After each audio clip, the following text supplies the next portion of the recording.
Welcome to the ACU Bootcamp series on the JPS Interop channel.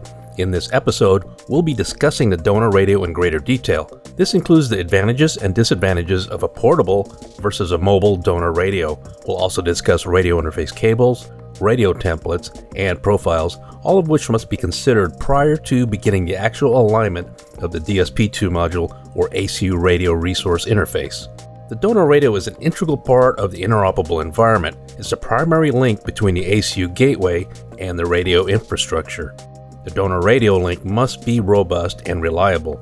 With that being said, the donor radio must be able to function as a standalone radio before it's integrated with the ACU Gateway. Make certain that the radio acts like a radio. When dealing with donor radios, remember, garbage in, garbage out. Interoperability gateways will not fix a poorly functioning radio system.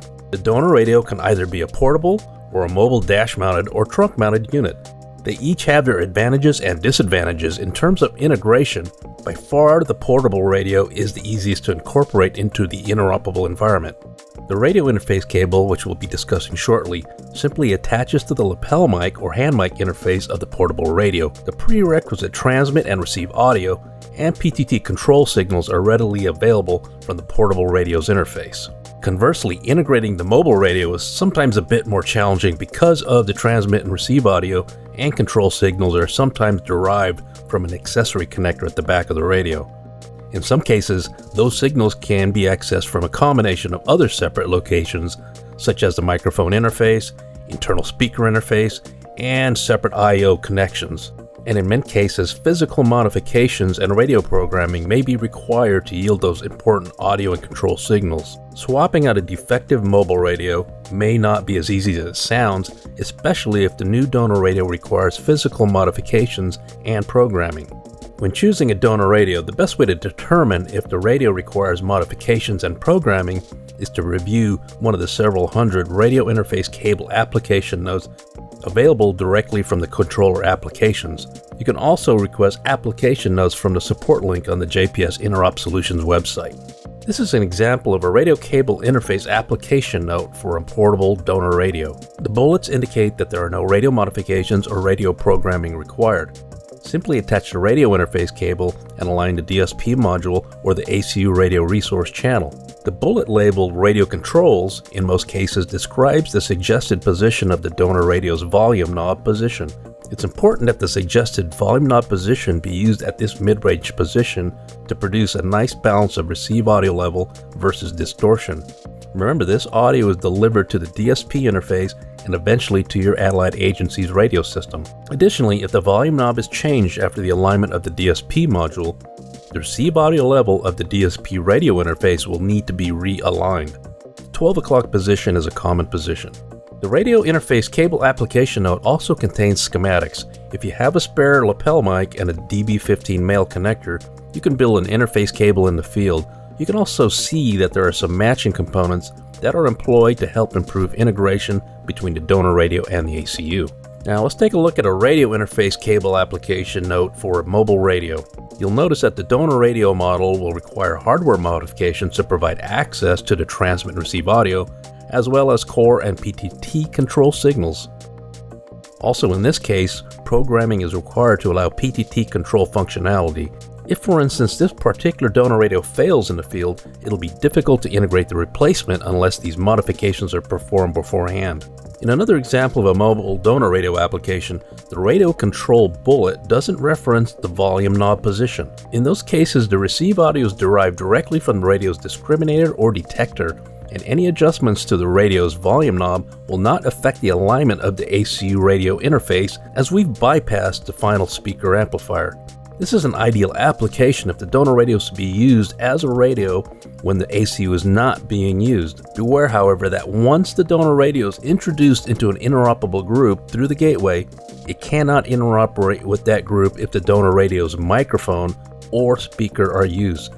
Therefore, it's highly recommended that the mic and speaker of the donor radio not be used in conjunction with the ACU Gateway. Radio profiles and templates, which are specific to the model of the donor radio, can be loaded directly into the ACU's radio interface module or ACU radio resource using various controller applications such as the ACU controller, the Waze controller, and browser-based controllers. Templates will provide the recommended settings and will help simplify the integration of the donor radio into the interoperability domain. With that being said, the user should always test the integration to verify that the donor radio and the ACU radio interface resource, such as the DSP2 module or the ACU 5000 radio resource interfaces, are properly adjusted. Otherwise, subsequent cross-connections may disrupt communications of disparate systems. After you've attached the donor radio to the ACU with the appropriate radio interface cable, from within the ACU controller application, double-click on the DSP icon of the module to be aligned. This will open the module setting panel for the specific module or radio resource channel. If you're using a Waze controller application, open the local view, then click on the DSP icon of interest, which will give you access to the template loader for that specific ACU DSP module or ACU radio resource interface. For the remainder of this episode, we'll be using the ACU controller, as the Waze controller and browser-based controllers share the same parameter adjustments. Again, double-click on the module icon of interest to open the module settings screen. You can view the radio interface application notes directly from the ACU controller. Under DSP Help, there's a document that describes the digital signal processor with respect to the donor radio. It also contains descriptions of the DSP settings as well as helpful troubleshooting flowcharts.